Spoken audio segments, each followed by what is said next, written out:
Ya, kita lihat sekarang the future tense. Future sesuai pengertiannya berarti tindakan yang akan terjadi di masa depan atau di masa akan datang. Nah, ada 3 aspek dalam future tense itu. Yang pertama predictive future, yang kedua imperative future, yang ketiga deliberative future. Apa yang pertama? Predictive, lalu imperatif, dan deliberatif. Nah, kita akan pelajari 3 ini. Future sederhananya tindakan yang akan terjadi di waktu akan datang atau di masa depan, ya. Jadi satu titik seperti ini. Itu future tense. Nah, yang paling umum adalah predictive future. Oke, ini tindakan yang akan terjadi di waktu akan datang. Bisa sifatnya seperti nubuat, itu predictive future, ya, atau akan terjadi. Bisa dalam Kisah Rasul 1 ayat 11, this Jesus will come. Yesus ini akan datang. Coba baca ya. Kisah Rasul 1 ayat 11.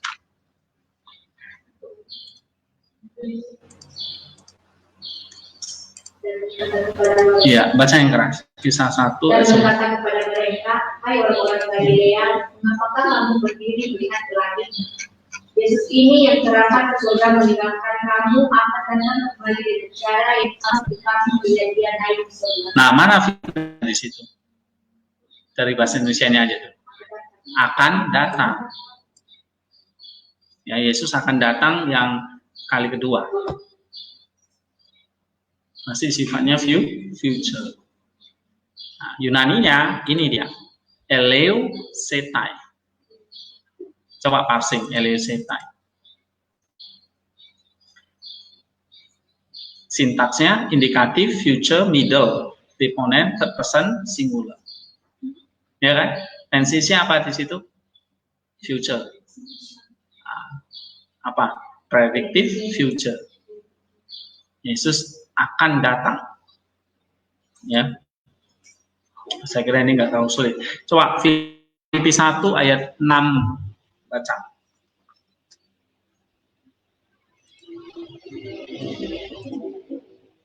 Satu orang, Filipi 1 ayat 6. Akan hari ini aku yakin sepenuhnya, yaitu Dia yang memulai pekerjaan yang baik dari kamu akan meneruskannya sampai pada akhirnya pada hari Yesus. Nah, yang mana future-nya? Akan meneruskannya. Ya. Oke, coba baca Yunani. Pepotos, sama-sama. Pepotos auto.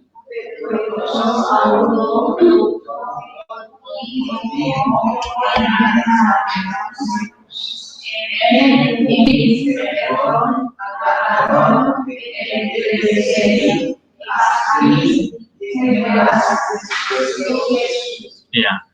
Pepotos auto tuto hotiho enasamenos en humin ergon agaton epitelese agri heberas Kristus.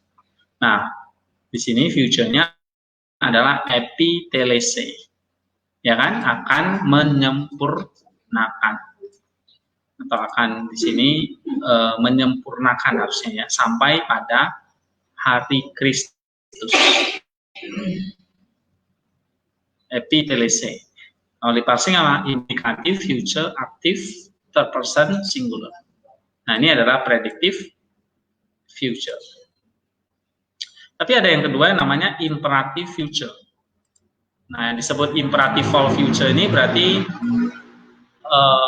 future tapi berindikasi kepada perintah. Ya, misalnya you shall not murder, you shall not commit adultery, you shall not steal, you shall not bear false witness. Kamu jangan membunuh, jangan mencuri, jangan berzina, jangan bersaksi dusta. Ya, ini future tapi sifatnya perintah. Jadi, ya, coba buka Matius 19:18. Baca. Kepadanya, perintah yang mana? Kata Yesus, jangan membunuh, jangan mengunjungi dan mengucapkan saksi. Iya, coba kita lihat Yunaninya ya. Baca sama-sama. Legei.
Pseudomarturesis indikatif future, tapi bentuknya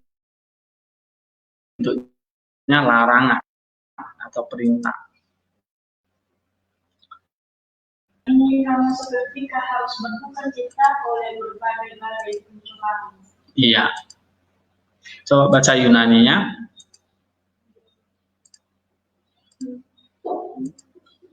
Dioti.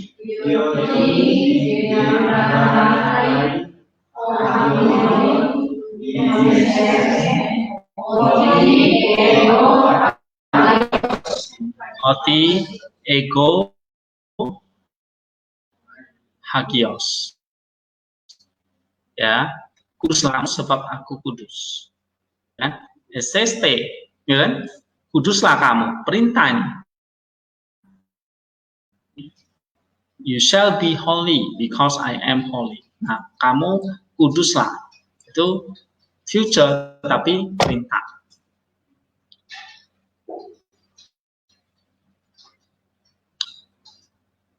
Oke, yang ketiga, deliberative future.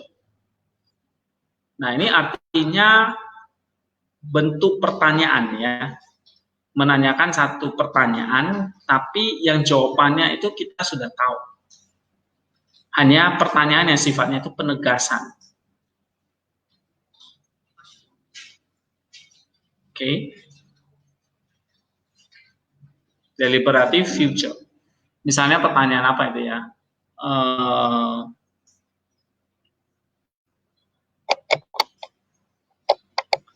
Ini Markus 6:37, coba lihat.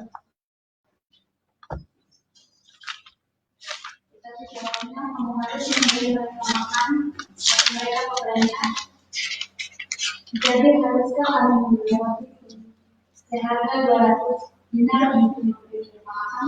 Nah, itu sebetulnya pertanyaan yang kita udah tahu jawabannya. Misalnya kalian ada ujian, terus bertanya, akankah kita belajar? Ya udah nggak usah kan gitu. Nah, itu pertanyaan yang cuma memberikan dorongan supaya belajar gitu. Nah, should we to buy 200 denarii worth of food and give it to them to eat? Ya harus, pasti jawabannya yes ya kan. Coba Yunaninya Markus 6:37, coba baca.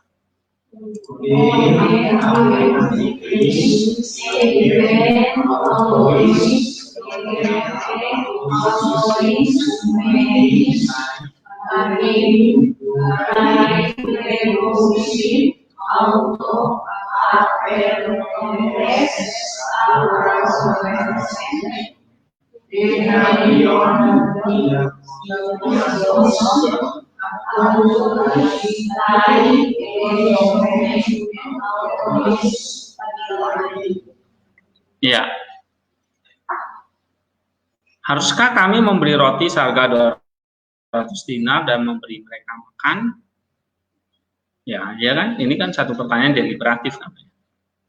Misalnya di sini to somen ya. Ibrani 2:3. Coba buka. Bagaimana kita akan subur jikalau kita menyanyiakan keselamatan yang sebesar itu, yang mula-mula diberitakan oleh Tuhan dan oleh mereka yang telah mendengarnya kepada kita dengan cara yang percaya. Ya, bagaimana kita akan luput jika kita mengabaikan keselamatan yang sebesar itu?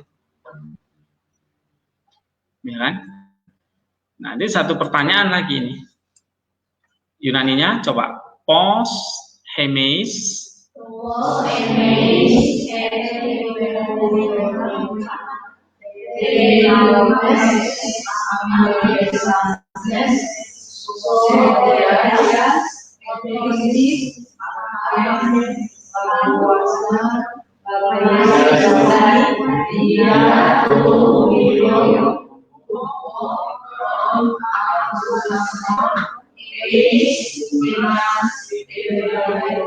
Ya, hemas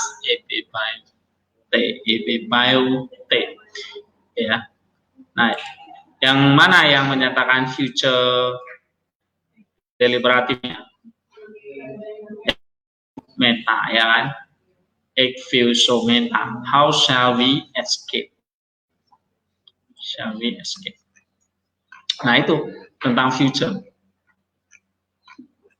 Ya, cuma 3 ini kita belajar hari ini. Ya, nah, sekarang latihan ya.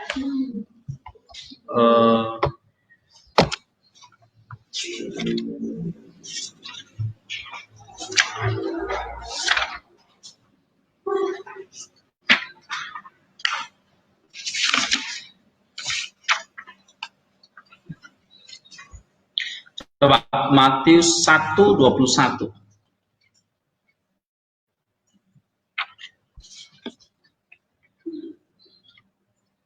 Nah, kira-kira itu apa itu? Prediktif, imperatif, deliberatif. Matius 1:21.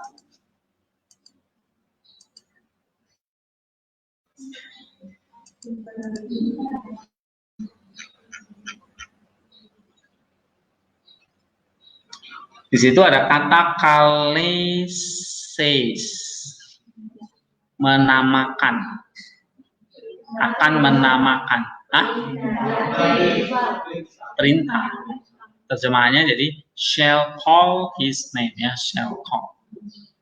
Itu perintah, ya kan? Lalu Matius 5:43.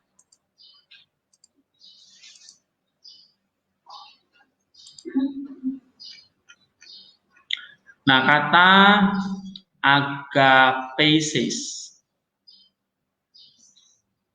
lalu kata misesis,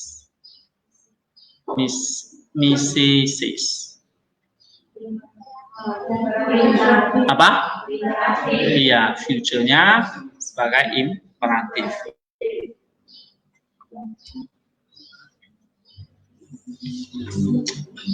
Lalu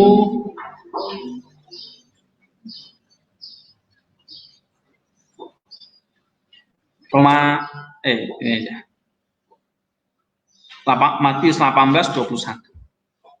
Matius 18:21.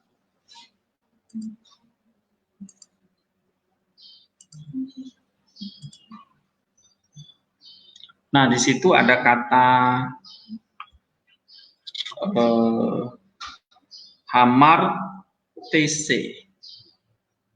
Lalu ada afiemi atau aveso.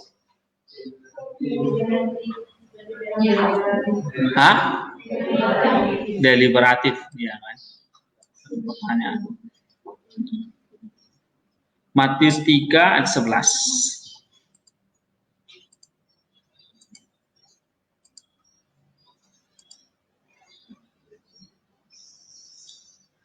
Ya, coba baca Yunani. Ego men.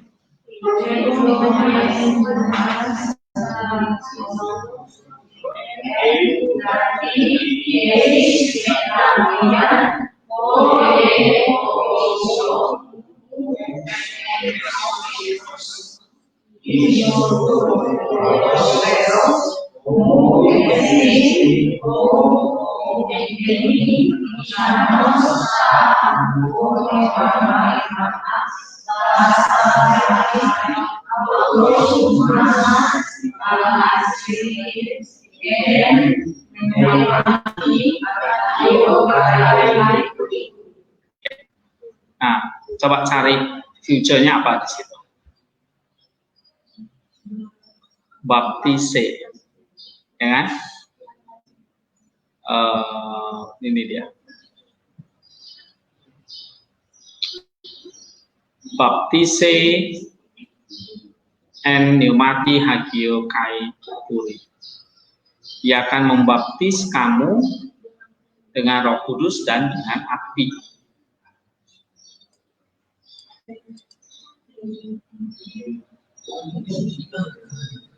Jadi ada baptisan Roh Kudus dan baptisan api.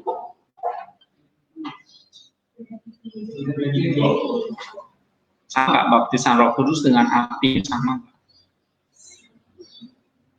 Jadi kalau kita lihat Roh Kudus itu kayak energi ilahi yang menyala-nyala. Kalau kamu dipenuhi Roh Kudus, kamu sama dengan dipenuhi roh api, seperti besi itu. Ya, tapi api di sini lebih kepada apa? Memurnikan. Jadi fungsi Roh Kudus, fungsi anugerah itu apa? Memurnikan. Kayak besi yang dipanasin di dalam api untuk memurnikan. Memurni itu berarti apa? Ditempa seperti Kristus. Ya, itu pemurnian. Dibersihkan dari virus-virus tadi. Nah, itulah kamu dibaptis dengan api. Baptis itu artinya dicemplung ke dalam air, dicelup. Ya, dicelup, cemplung dalam air, dicelup di api. Kayak besi dimasukkan ke dalam bara api untuk memurnikan besi. Nah, kamu akan dibaptis dengan Roh Kudus dan dengan api. Akan membaptiskan, ini future. Future apa? Yesus akan membaptis kamu dengan Roh Kudus dan dengan api. Oh, Yohanes dengan air. Ya, ada baptisan air, baptisan Roh Kudus, baptisan api. Apakah tiga baptisan yang berbeda atau sama sebetulnya? Sama. Ya, tapi mengandung makna yang berbeda. Baptisan air artinya ya kamu apa? Seperti baptisan Yohanes itu. Ya, di dalam air beneran. Tapi di saat yang sama, itulah kamu dibaptis dalam Roh Kudus dan api. Oke? Nah, itu baptisan lahiriah. Tapi baptisan yang spiritual itu terus menerus. Air, itulah lambang dari air kehidupan, ya, aliran air hidup itu. Roh Kudus, air, Roh Kudus, api, ya, itu bukan hal yang berbeda. Satu baptisan, tapi akan terus-menerus dibaptis secara spiritual oleh air, Roh Kudus, dan api. Ya, jadi kalau di sini Yesus akan membaptis kamu, ada baptisan yang historis sekali dan selamanya, tapi ada baptisan spiritual yang dikerjakan oleh Roh Kudus. Ya. Oke, ini future apa? Prediktif. Ya. Berarti kalau ini prediktif artinya apa? Nggak semua orang yang mau aja. Ya toh? Akan membaptis kamu. Berarti ini bukan kamu pasti dibaptis, enggak, tapi akan membaptis. Ini berarti sifatnya prediktif. Ya, berarti Tuhan menawarkan. Gitu. Oke, contoh lain.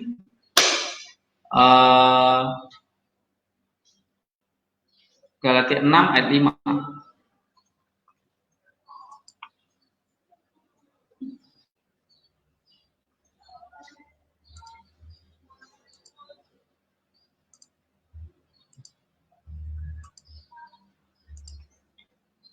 Coba, di situ ada kata bastase.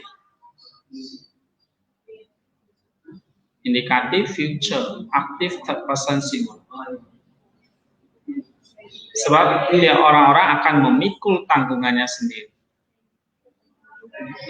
Hah? Prediktif. Okay. Atau ini imperatif.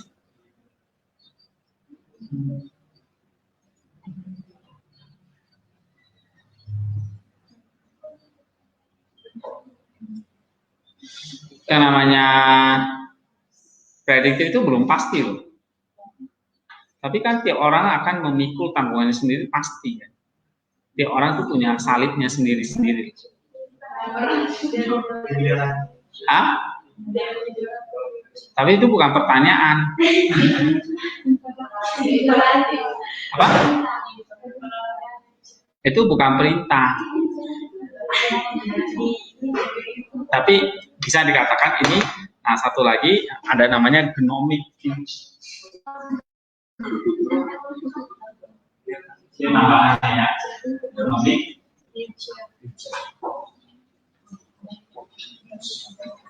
tanggungan masing-masing orang ya dipikul masing-masing, dan itu udah pasti. Ya, nah itulah disebut dengan gnomik.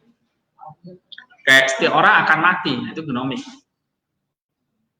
Ya, setiap orang akan dihakimi, itu gnomik. Ya, setiap orang akan dihakimi oleh Allah. Itu gnomic future. Setiap orang menanggung akan memikul tanggungannya sendiri. Ya iya kan, pasti. Itu gnomic future.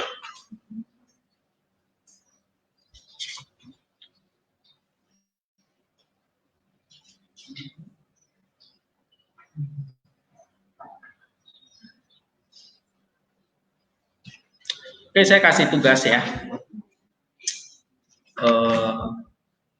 Nomor 1,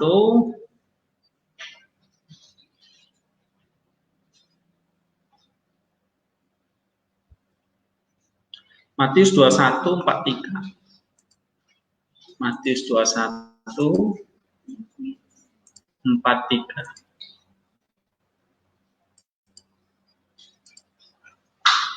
Sebab itu aku berkata kepadamu bahwa kerajaan Allah akan diambil daripadamu dan akan diberikan. Itu akan itu ya. Lalu nomor 2,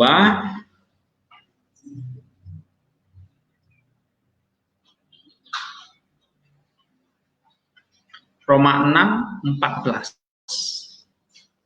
Roma 6:14.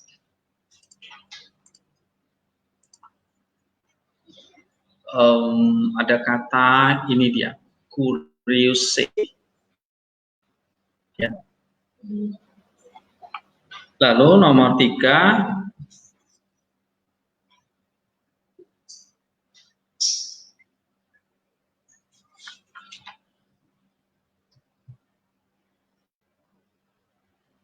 Satu Korintus 15:29. 1 Korintus 15:29.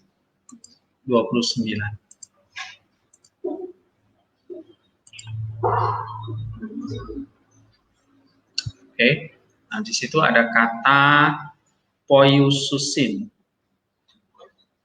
14, sorry. Poiususin.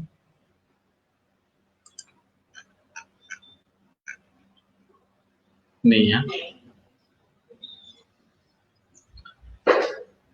Lalu satu lagi,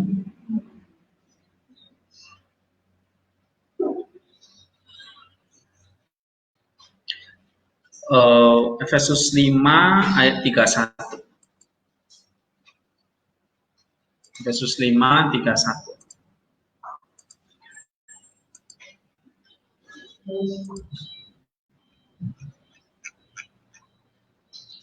Oke. Akan meninggalkan ayahnya, bersatu dengan istrinya. Nah, gitu. Ya. Jadi ada kata kateleve, lalu ada kata proskoletesetai, dan esontai. Nah, itu future ya. Oke, sampai di sini dulu. Ada yang mau tanyakan?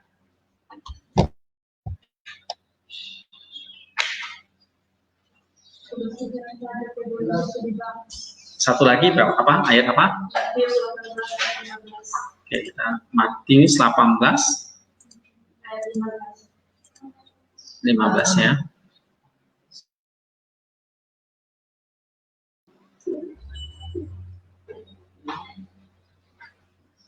Oke, coba baca Yunani ya.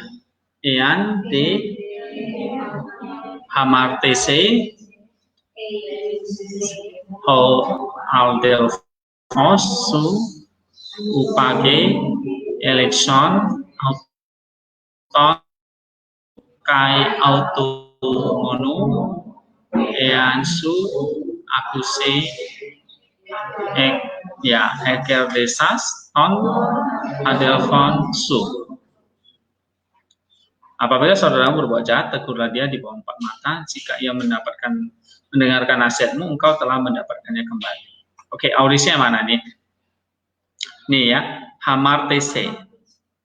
Jika kamu mendapati saudaramu berdosa. Lalu, upake ini perintah ya. Lalu apa lagi? Dengar apa? Akuse, dengarkanlah dia kan? Nah, apa itu? Auris apa?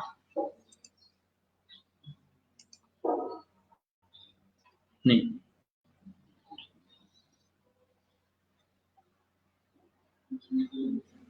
Hamartese. Subjunctive auris. Jika ada saudaramu berdosa. Subjunctive dia. Berarti kemungkinan ya kan? Tapi auris.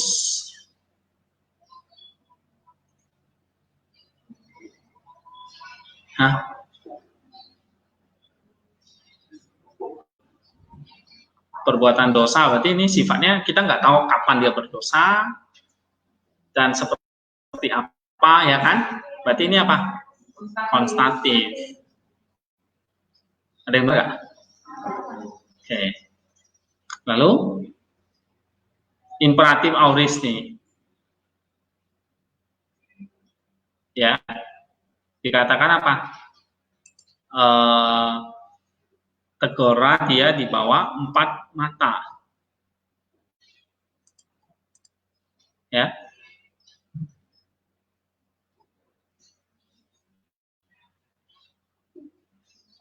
Nih.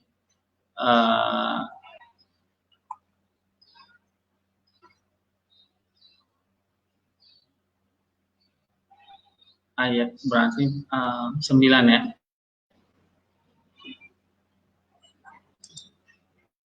Ayat berapa tadi? 15 ya.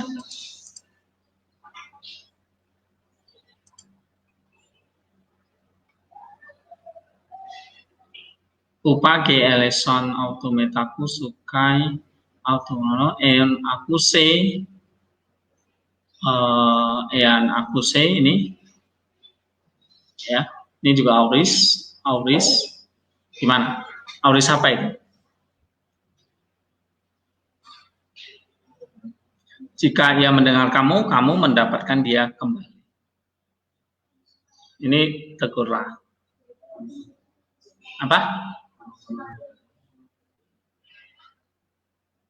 Yang mana?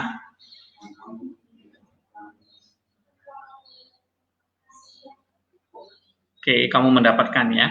Betul. Kalau ini mendengar konstatif. Ini ek desas konsumatif ya kan? Election auris apa ini?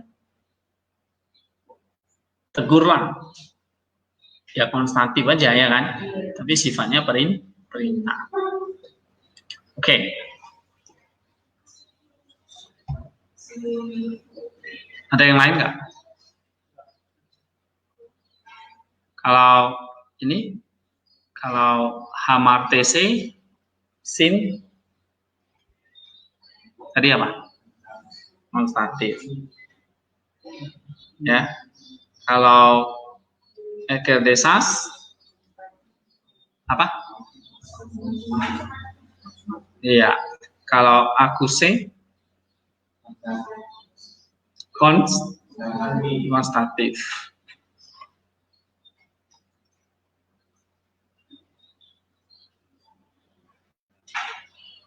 Oke, ada pertanyaan lagi?